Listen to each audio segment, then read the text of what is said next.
Your cheeky little face then. Seamless. The smile slightly faded when you didn't get your 20th Century Fox music up. Which means I think we're going to cross now to our main man when it comes to matters Oscar-related. It's Mr. Van Connor, who does our Friday film previews. Van, so what's the story so far? We mentioned that Robert Downey Jr. has got the first, possibly of many, Oppenheimer Oscars. Good morning, Van. How's it looking? It's looking pretty much as we expected, at this stage. And good morning, by the way, Paul. Robert Downey Jr. bagged the first Oppenheimer Oscar. He got the one for Best Supporting Actor. This was followed by its second Oscar, pretty much straight after, which was for Best Editing. Went for Jennifer LeMay, as well. We also have the first ever British winner of Best International Feature for The Zone of Interest, which you and I had talked about recently. Very haunting, film about the Commandant of Auschwitz. That is, winner of the Best International Feature Award, and is the first ever British entry to win it. We've also had scene-stealing appearance from Messi the dog in the audience there. Poor Things has garnered 3 awards. It's gotten costume, makeup and hairstyling, and production design, which I think was something that could have gone either way. The production design could have gone to Poor Things or Barbie, I think, in my books. On the scripting front, we've had Anatomy of a Fall getting Best Original Screenplay. We've had American Fiction bag the trophy for Best Adapted Screenplay. Animated feature has gone to The Boy and the Heron, which again was kind of expected. Yeah. Whilst Best Animated Short went to the John and Yoko adjacent animated effort War Is Over, for which we actually had Sean Lennon on stage leading a chant to his mum, which is not something I ever thought I would hear at the Oscars, if I'm really honest. And let me ask you, is Best International Film replacing Best Foreign Film? That is. It's a retitled version of the same award. It used to be Best Foreign Language Film, is now Best International Feature. So I wonder if that, that we won't get any more kind of Chariots of Fire or even Lawrence of Arabia's when a British film wins Best Film, because they'll always be kind of sidebarred into Best International Film, won't they? Well, since Parasite in 2019, 2020, there is now a precedent of a film actually, of having overlap and winning. It's worth noting that Zone of Interest and Anatomy of a Fall are both also up for Best Feature, for Best Picture. So there's nothing to say, for instance, that in another timeline where Oppenheimer didn't exist, Zone of Interest could absolutely pull a Parasite and win both Best International Feature. It's true, if they don't, isn't it? Because you're putting an awful lot of weight on the American film to beat the best film in world cinema, and that's all the world, so including English cinema, up against an American film. It's going to be quite odd if if an American film triumphs over something that's demonstrably a real masterpiece. And I know they're rare and they come along very infrequently in cinema, but they do occasionally. I wonder whether The Artist, for example, might have won Best International Feature and not Best Film that year. To be fair, The Artist is one that I refer back to a lot as an Oscar winner, because it's one of those films that really does disprove the longevity that, Oscar status grants you, because nobody ever thinks about The Artist. Oh, The English Patient, for example, that won Best Film, didn't it? And that's a real dull exactly, movie. Yeah. No one's favourite movie is The English Patient. I don't know anyone who thinks that Driving Miss Daisy was the best film of 1990. I've yet to meet that person, but, it's neither here nor there, admittedly. And like we say, this is absolutely going to... And you mentioned Barbie being, a contender possibly, of course, for design, as of course it would be. Do we think this might be another occasion when the papers tomorrow, or the day after tomorrow, are going to be writing that Barbie was overlooked again, Barbie was maybe unfairly snubbed? I think we've been having that conversation since the announcements of the nominations that came out like 6 weeks ago, because obviously the controversy was, Greta Gerwig didn't get nominated for director and Margot Robbie hadn't been nominated for actress. They have got Oscar nominations in other forms. Greta Gerwig has, Best Adapted Screenplay. Margot Robbie's a producer on the film, so she gets to go up on stage for Best Picture by default. And I don't know. Barbie is clearly going away with this year's Best Original Song Award. It's going for the Billie Eilish song, like Folding Money says. But other than that, I don't think it's taking home anything else. And putting you on the spot slightly, what was your best, what was the Van Connor film of the year last year? My film of the year, I'll be really honest, I probably could have been Oppenheimer. It probably was Oppenheimer. I really loved Killers of the Flower Moon as well, though. That is a film I think deserves more love than it's gotten. It's been talked about in relation to the Oscars in a sort of almost obligatory tone. Whereas I do think the film itself is actually really something. It's not Scorsese's best, but Scorsese's worst is still, usually head and shoulders above a lot of other filmmakers' best. So, it's grading on a curve kind of a thing. But those two films really stood out for me this past year, and that they have the award status that they currently do says something about, we're actually getting our wish, and old school, what we would describe as proper films are actually getting a look in again. Of course, I think it started an hour earlier, didn't it, this time around, the celebrations, the festivities, so presumably we'll still be on air when we get maybe in a couple of hours' time when we find out what the best film actually is, and best director, and the biggest best actor and actress. Yeah, I think we currently have 8 or 9 awards left to be announced. So when I check in with you in an hour, we should be, after that, we should just be waiting on Best Picture and Best Director, I think. There he is, Van Connor, talking films and talking movies to me, Paul Ross and to Kane Reeves and you guys. Also catch Van on his brilliant podcast with his mate Adam called Off Screen that drops every Friday morning. Always well worth a listen. Van Connor's back in 1 hour's time. But up next, we're talking football on the show with Simon Johnson, one of our regulars after a weekend of hectic and, you might say, game-changing, season-defining action. We're live till 5. Across the UK, overnights with Paul Ross. This is a Radio League number 27. Over to Van Connor right now. Wow. Oh, that was terrible. That was. Well, Vinnie Jones is back on the small screen. He's in that TV spin-off of The Gentleman called The Gentleman, the Guy Ritchie spin-off. Is he in that? He's in that, I think. Yeah, how are we doing, Van? How are we looking so far? We've had, about 8 or 9 awards so far the last time we spoke. How's it looking? Well, we're on to the final handful of awards now. Cillian Murphy has just won Best Actor for his role in Oppenheimer, as well as that film's director Christopher Nolan has taken home the Best Directing Oscar. So it's looking like it is going kind of the way we were predicting it would, which is the end of the night was pretty much going to be ceded over to Oppenheimer, with the exception, obviously, that we're going to have Best Actress shortly, and that's either Emma Stone, which is quite likely, or Lily Gladstone for Killers of the Flower Moon. I mean, Lily Gladstone would be the first person, I think, to win that award of Native American heritage, which would be a remarkable first. But also, I mean, poor things. I mean, I've seen it once. I'd like to see it again to see what I really think of it, because it was such a strange trip, basically, and I couldn't divorce myself from comparing it to the book, and the ending of the book is different.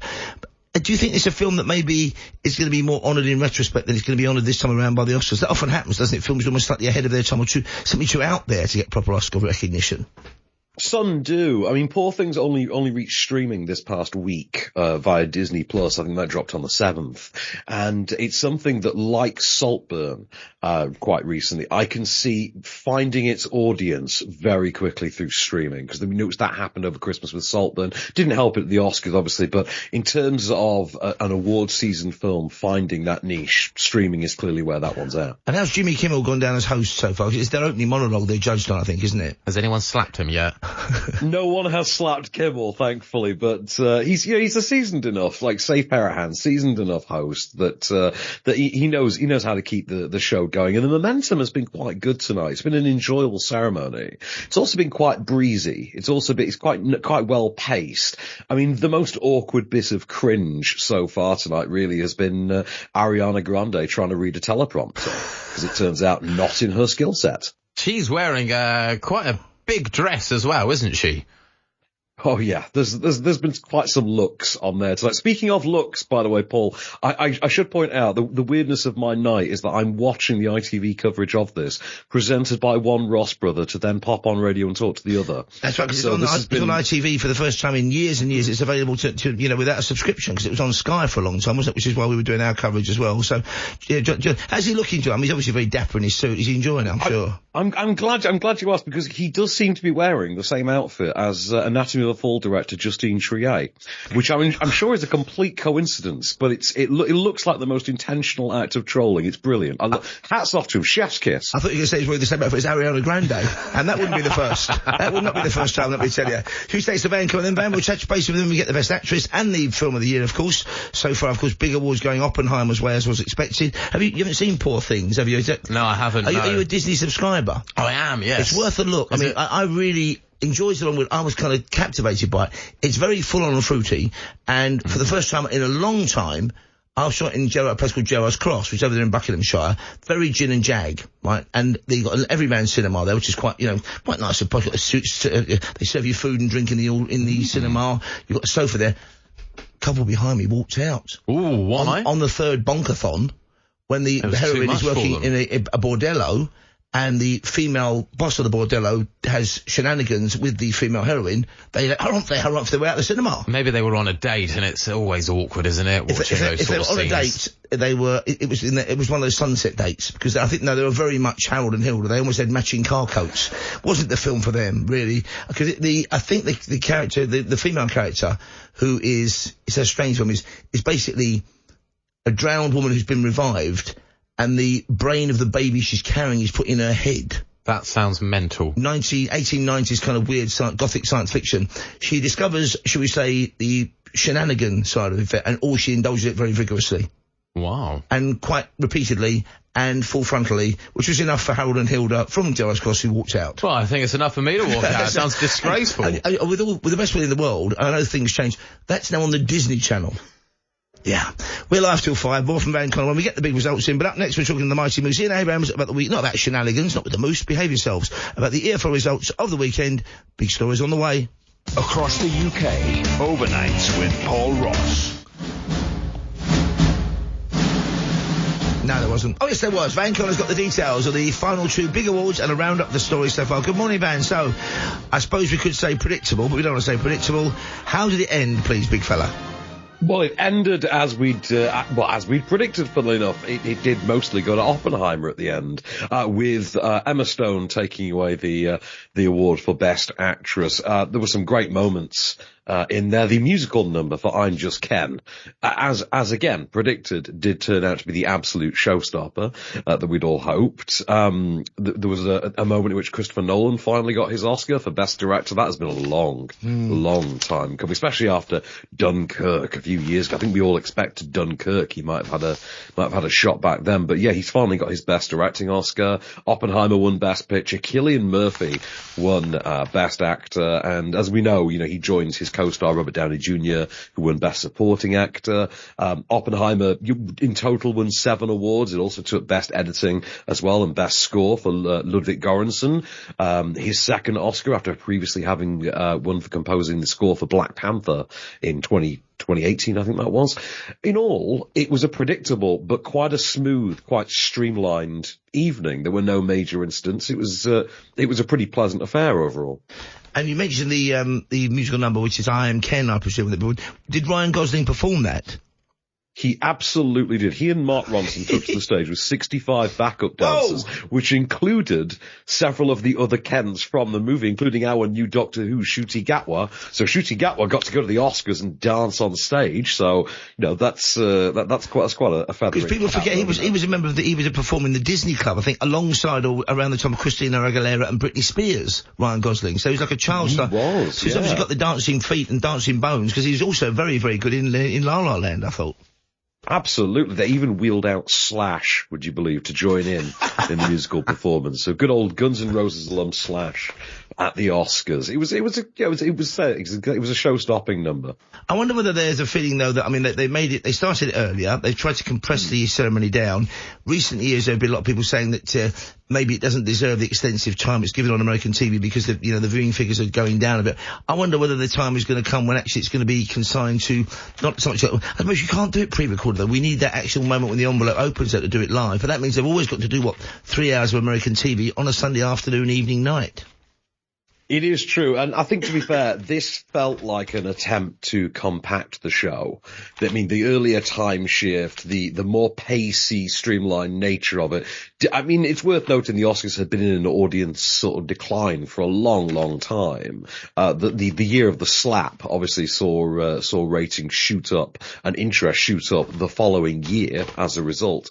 So, obviously we don't know the figures for this broadcast just yet, but I'll be intrigued to see what the numbers are like versus last year's, because obviously last year the numbers were inflated, they were higher post-slap, so I don't know how that's going to work going on, but I suspect that the way they have retooled the show ever so slightly factors heavily into that. And of the films that are expected that are on the way for this year, are there any that are already, sometimes you get those, we cannot wait for X, Y, and Z. It tends to be films that appear late summer into the autumn, really, isn't it? They get real Oscar buzz about them. So I can't imagine June 2 doing that much, or will it, do you think? I think Dune 2 is going to get brought back for next awards season, and it's gonna, if nothing else, it's gonna go for every technical category. Like, absolutely, for cinematography, for instance, for score. Music is, I mean, the music by Hans Zimmer is amazing in that film, I think.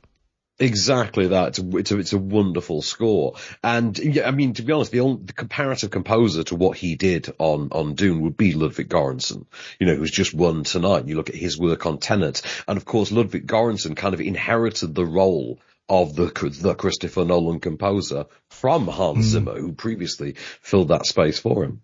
Fantastic stuff there from Van Connor. Huge thanks, Van, for taking part with us. And of course, are you doing any special off-screen action and update maybe for Oscars, or will you save that for next Friday, for this Friday coming? Oh, we will save it all for the regular episode. We can only we want to cram all of our goodness into one weekly burst. And he's back with us on Friday, of course, Friday mornings in the wee small hours with his preview film recommendations for the weekend. But for the time being, for Van Connor there, from the off-screen podcast rather, and from this show, for the moment, Van, that's a wrap, mate. He's still to come on this program. Huge thanks to Van there.